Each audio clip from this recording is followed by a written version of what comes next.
یہ چینلز پر کس قسم کا شور ہے؟ نگراں وزیر اعظم کے درمیان گندم اسکینڈل پر تو آپ اور نون لیگ والے منہ چھپاتے پھریں گے۔ سابق وزیر اعظم کاکڑ کی حنیف عباسی صاحب سے کس بات پر منہ ماری ہوئی؟ کاکڑ صاحب، جب آپ نگراں وزیر اعظم تھے تو آپ کیا کر رہے تھے؟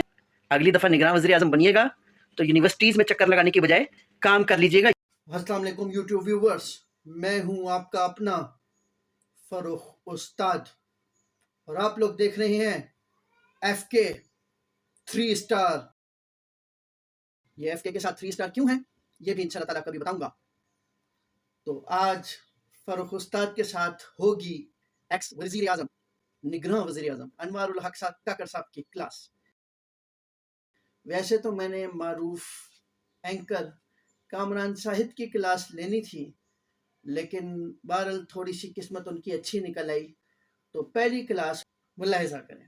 انوار الحق کاکڑ صاحب، جب آپ یونیورسٹیز میں اسٹوڈنٹس کو لیکچر دینے جاتے تھے تو اسٹوڈنٹس آپ سے پوچھتے تھے کہ آپ یہاں لیکچر دینے کیوں آئے ہیں، آپ تو جا کے باقی کوئی بہتری کے کام کریں۔ So, sir, amidst the declining economic growth, increasing debt, political instability and whatnot, I am genuinely curious that why did you feel the need to come to LUMS and address the students here? Form 47 کی باتیں حنیف عباسی صاحب کو کیوں کر رہے ہیں؟ آپ ہیں کس سائڈ کے؟ آپ نہ ادھر کے ہیں نہ ادھر کے ہیں، کہتے ہیں نہ ادھر کے رہے نہ ادھر کے رہے۔ کیا آپ کو چیئرمین سینٹ بننے کا شوق ہے؟ What happened with the chairman senate? Who did it? Well, just forget it. Who did it? All of you know. I was also part of it.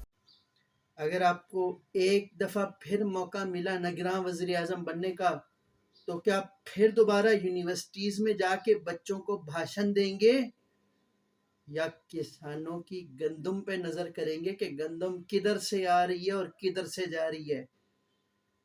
اگر اگلی دفعہ پھر نگراں وزیر اعظم بنے تو کیا آپ ہمت کریں گے طلبہ کا سامنا کرنے کے؟ کیا آپ طلبہ کو بتا سکیں گے کہ آپ نے فارم 47 کی بات حنیف عباسی صاحب کو کس بنیاد پہ کہی؟ حنیف عباسی صاحب نے بالکل ٹھیک کہا۔ وہ حنیف عباسی نے یہ بات کی ہے تو میں نے کہا کون سا حنیف عباسی؟ بھائی جان، جب آپ سیاست میں پیدا بھی نہیں ہوئے تھے نا، حنیف عباسی اس وقت کا سیاسی پولیٹیکل ورکر ہے۔ زیادہ پریشانی کی ضرورت نہیں ہے، کامران شاہد صاحب کی کلاس بھی ہوگی۔ اگر سوشل میڈیا پروپیگنڈا ہے تو کامران شاہد صاحب آپ سے زیادہ محب وطن کسی کو آپ دے سکتے ہیں اسٹامپ پیپر پہ کہ آپ سے زیادہ کوئی محب وطن نہیں ہے؟ اب آپ لوگ جائیں کوئی اور کام کریں، نئی جنریشن کو آنے دیں۔ آپ ریحانہ ڈار کا انٹرویو کیوں نہیں کرتے؟ بابرہ شریف کا انٹرویو کیوں نہیں کرتے؟ میں تو آپ کو مشورہ دوں گا آپ اس لیکچررشپ میں چلے جائیں۔ یہ جرنلزم ایوارڈ کس کو ملا؟ فریدہ فاروقی کو ملا، آپ کو کیا ملا؟ مالک کو بولا کہ تمہارا طوطا مجھے جھوٹا، کرپٹ، ڈاکو، چور، منافق کہتا ہے۔ دوسرے طوطے کو پنجرے میں زرد و کوب کیا اور سزا دی اور وہ بندہ مطمئن ہو کے چلا گیا۔ اگلے دن جب وہی شخص گزر رہا تھا تو طوطے نے کیا، اسے دیکھا تو اس نے کہا سمجھ تو گئے ہو نا، آپ سمجھ تو گئے ہو نا۔ Beat me, hate me, you can never break me. Feel me, you can never kill me. Sue me, everybody do me. Kick me, don't you black or white me. All I wanna say is that they don't